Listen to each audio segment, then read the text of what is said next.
Greetings, Dan Davis, Financial Planning World co-founder. I'm pleased to present and host a series, Best Practices in the Financial Planning category, Investment Management. Today our topic is around event-driven bear markets. MarketWatch posted a great article, and it's on Financial Planning World's LinkedIn if you want to check out the details. And it looked at research from Goldman Sachs, starting with today with the crisis we're in, going all the way back into the 1800s. My key takeaways were a couple. First is they categorized bear markets in three sections. The first was structural bear markets, 2000, 2008. There's some kind of a structural problem, whether it's a bubble like a stock market bubble or a real estate market bubble. Second is a cyclical bear market, where you have the economy running its course, getting late cycle, and then heading into a recession, and the bear market preempting that. The event-driven is the one that we're in right now. And I have to admit that it's the one that my investment team was the least prepared for. When we had done our mock planning around event-driven bear markets, we had always thought it would be some kind of a North Korea, Iran, terrorist cell group gets nuclear weapons from those groups, and it would be that kind of a jolt to the system. I don't think anyone really saw a virus going pandemic creating this type of a bear market. The article key takeaway again for me was, how long do those event-driven bear markets last? The average has been around 15 months. And how long have the event-driven bear markets, how quickly have they pulled back? Call it about 29%. When you really evaluate this particular event-driven, it was so fast. It was faster than what I could have possibly imagined, having managed money for over 3 decades. Another article that MarketWatch posted, and this one was earlier, it was in February, how the stock markets have performed during past viral outbreaks as the coronavirus spreads to Italy and Iran, published February 24th by Mark DeCambry. After reading that, I went and did quite a bit of research and looked beyond the scope of his 1980 to today article. I went back and started at the Spanish flu, 1918 to 1920. During that period, I was surprised to see that the Dow Jones actually made a positive return.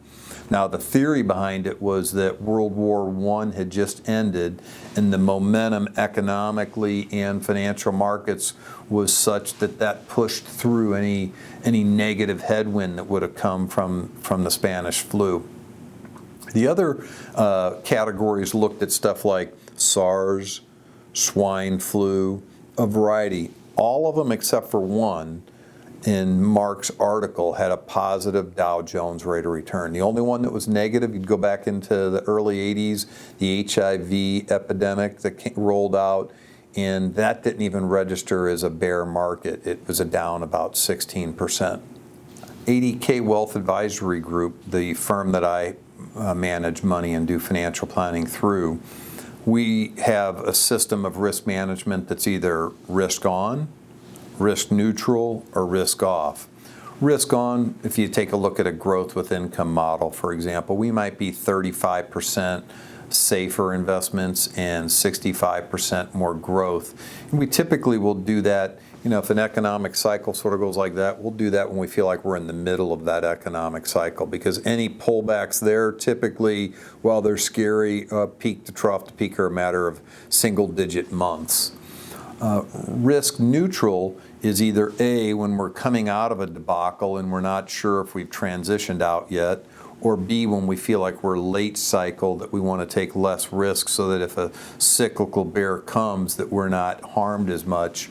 And we were in that position coming into this event-driven bear market. In the summer of 2019, we moved our growth with income models, depending on the aggressiveness of clients, to somewhere 40% safe to 50% safe. So the good news for us is, in the midst of this, our theme for clients has been either A, sit tight, Or B, use this as a buying opportunity. We started making purchases March 2nd, the week of March of St. Patrick's Day, and then we still have a third tranche that we might put in, we might not. So that was the good news for us, is that as we were planning for an upcoming cyclical bear, we had some dry powder. The part of our system that got tested that I feel like we failed at is on what I'll classify as the risk off. Risk off is if you go back to, say, 2000, 2008, we had never really experienced stuff like that, and so we had been taught you just sort of stay the course, you buy and hold through all of that. After those, what we developed is using LPL's technical research and their fundamental research, where we took the two systems and sort of marry them together. And our technical research, when you start to take a look at moving average crossovers, oversold, overbought, those types of things, at some point you get sell signals. If the fundamental research shows that there's a reasonable probability of a recession in the near term, then we would use that to sort of exit out of the market. Whether that would be a two-stage exit or a three-stage exit really is a discussion that has to be made at those points, depending on all the data available, because you do have false alarms at times. 2011 is a good example where both sides correlated to, say, probability of a recession reasonable, sell signals were there. We started to exit and it turned out to be a false alarm, so we had to re-enter. It cost our clients about 0.5 to 1% of their return that year. Where this didn't work this time is the technical research showed a lot of sell signals in March, but the fundamental research still was saying likelihood of a recession not that high. And what we do is we use LPL's research dashboard that looks at 4 to 6 different categories for measuring what's the probability of a recession. Also, we use Legg Mason's ClearBridge that uses 12 different categories. And from that, we had felt like there would probably be a recession, but it wouldn't be more until like the window of middle 21 to end of 22. So we ignored the sell signals, and we're going to have to really go back and rethink how we allocate money and how we use those different signals. And I don't exactly know how we're going to do that yet. But it's for those kinds of reasons why Financial Planning World exists. Because Financial Planning World is a community of healthy advisors, experienced, and pursuing excellence together, where we can share best practices.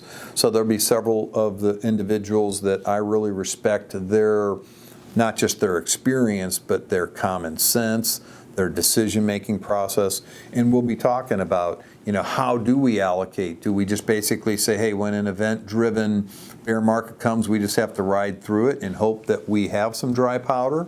Or is there something better that we can do? And if those are the kind of conversations you believe that your team would benefit from, and you'd like to be part of a community that iron sharpens iron, where we're really working together, collaborating, growing from each other, so that the net effect is that what we're able to do for our clients is drastically improved. If that's something you're interested in, I would recommend that you email or call me. My contact information's up on the screen.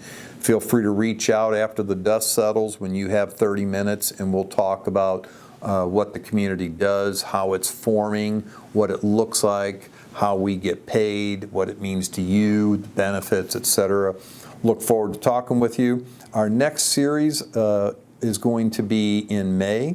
It's going to be on the same topic of best practices for investment management, but our topic is going to be structural bear markets.